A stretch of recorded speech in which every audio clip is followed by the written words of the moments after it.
θυμάστε ότι είχαμε φτάσει και θα ολοκληρώσω τις εκπομπές φέτος μέχρι τα Ιουνίου που είμαστε όπως πάντοτε, με τη γλώσσα. Δεν ξέρω, ίσως θα κάνω κάποια αναφορά σε κάποιο μεγάλο Έλληνα, πολύ μεγάλο Έλληνα στην επόμενη φορά, πολύ μεγάλο Έλληνα που βγαίνει πιο πάνω από τα καθημερινά μας, από το ταδό κλπ.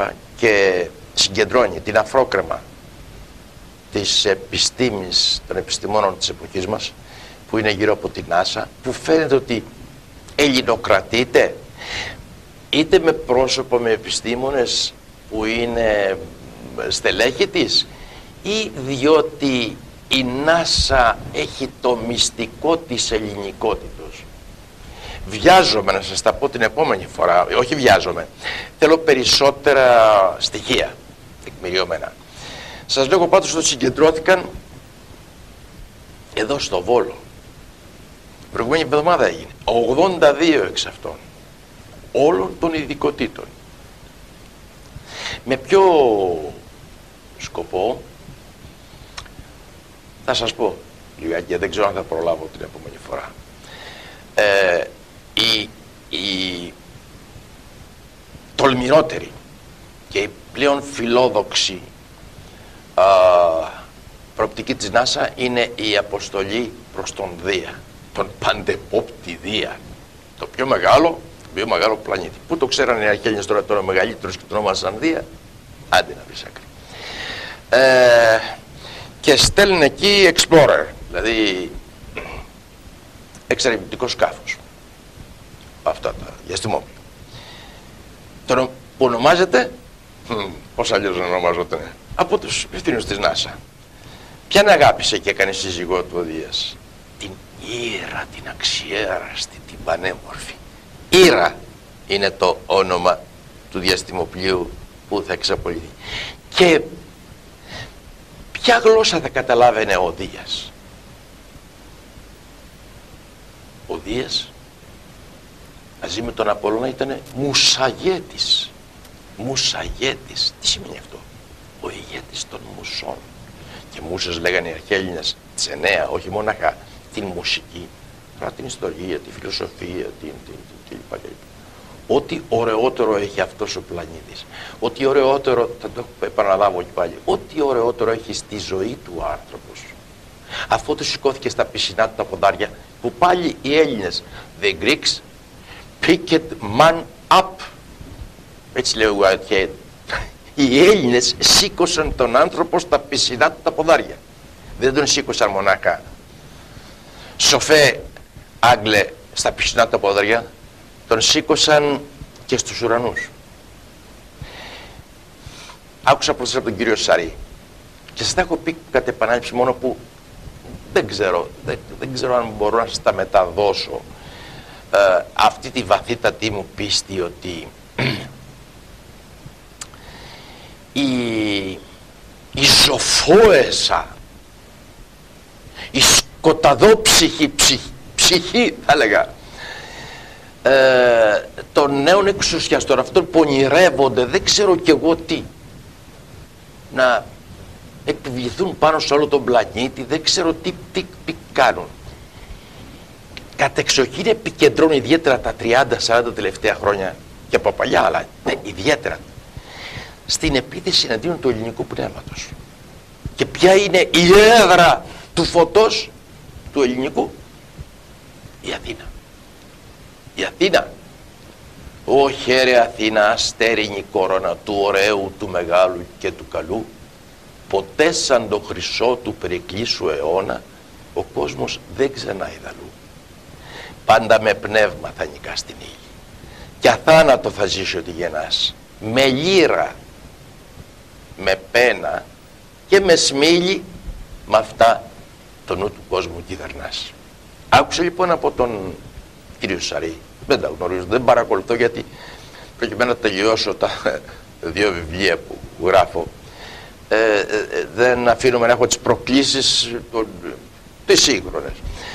Και άκουσα ότι θα γίνει συνέδριο στην Biennale στην Αθήνα στον επόμενο χρόνο ή τώρα με τον εξής τίτλο: Destroy Athens. destroy είναι αγγλική λέξη, σημαίνει καταστρέψτε την Αθήνα. Όχι την Αθήνα με τις βόμβες του Μοροζίνη, όχι, πάει πολύ πιο βαθύτερα. Καταστρέψτε το πνεύμα της Αθήνας. Τι εστί το πνεύμα της Αθήνας? Μα ό,τι, επαναλαμβάνω, πολυτιμότερο έχει, τα έχουμε πει κάτι επανάληψη. Ό,τι πολυτιμότερο, ό,τι ωραιότερο, ό,τι φωτοενότερο υπάρχει μέσα στον κόσμο. Είναι αυτό. Δεν το λέμε από σοβινισμό. Και ξένος να ήμουνα και ερχόμουνα σε επαφή με αυτά τα γιγαντιαία πνεύματα, τους μεγάλους φωστήρες, το πνεύμα των Ελλήνων, όπως έχουν πάθει όλοι οι οποίοι ενέκυψαν σε αυτό. Είναι ερωτευμένοι με αυτό. Θα έλεγα, το θεωρούν χρέος τους λίγο από το φως, από το πολύ φως που παίρνουν, να το μεταδώσουν. Βέβαια, οι περισσότεροι, και εδώ οι Έλληνες, δυστυχώς έχουν το DNA, έχουν το αφέθηκαν ή κατεδικάστησαν να μην πιούν νερό από την κασταλία κρίνη του πνεύματος της κλασικής Ελλάδος, και μπορεί να λένε πολλές φορές, βρε με τι ασχολείται τώρα, βρε με τι είναι αυτά, τα βαρεθήκαμε, τα κάναμε κλπ. Τα βαρεθήκατε. Όπως γράφω στο αρχαίο ελληνικό δίκαιο, ο αιώνιος επαναστάτης ελληνικός λόγος είναι εκείνος που κρατάει την ανθρωπότητα σε ενωδική πορεία. Σήμερα το πρωί είχα κληθεί, επειδή είμαι διαλέκτης της Σχολής Εθνικής Αμήνης, στην τελετή της αποφοιτήσεως κλπ. Ήταν και ο πρόεδρος της Δημοκρατίας, ο σεβαστός κύριος Κάρολος Παπούλιας, σεμνός άνθρωπος, και σεμνύνομαι, χαίρομαι που είμαι Έλληνας και έχω αυτόν τον πρόεδρο. Και εκεί, μεταξύ πολλών άλλων συναδέλφων κλπ. Και κάποιος κύριος, δεν θα αναφέρω το όνομά του, είχαμε μια συζήτηση, σας παρακολουθώ, λέει, κλπ. Καθηγητής έως του Πολυτεχνείου. Γιατί δεν βλέπετε, λέει, έτσι τα πράγματα και γυρίζετε πάλι στην αρχαία Ελλάδα, ενώ η πρόοδος είναι μπροστά μας, να η οικονομία, να η βελτίωση του κόσμου κλπ. Δεν θα παρασυρθώ κι εγώ σε αυτή τη συζήτηση. Του είπα ότι πρέπει να συνεχίσουμε. Είναι η διαμάχη που πρέπει να ξεσπάσει παντού. Ούκε πάρτο μόνο ζήσετε άνθρωπος. Ο λόγος του Ευαγγελίου, ο λόγος του Ιησού είναι, η αρχαία Ελλάδα προσεπάθησε και με άρτον, αλλά προσέξτε, και με πνευματικών άρτων. Με τον νέκταρ και την αμβροσία του πνεύματος, για να αναγάγει τον άνθρωπο εκεί όπου πρέπει. Τα έχουμε πει και άλλες φορές.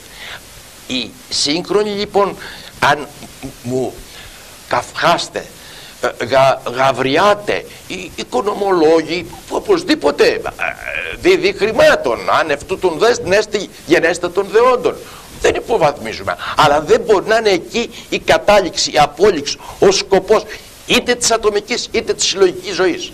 Δεν μπορεί να είναι εκεί.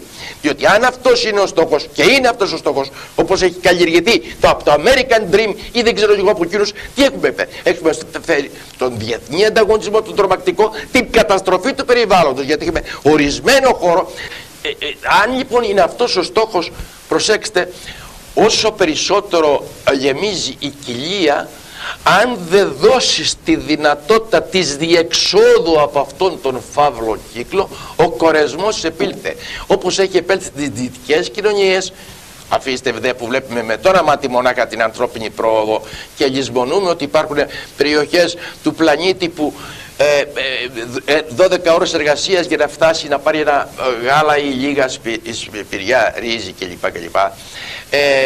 Δεν ξέρω, δεν θα συνεχίσω. Όχι, η Ελλάδα, ο ελληνικός πολιτισμός φέρνει την όραση του αιωνίου, την όραση της απελευθερώσεως του ανθρώπου και από τον ίδιο τον εαυτό.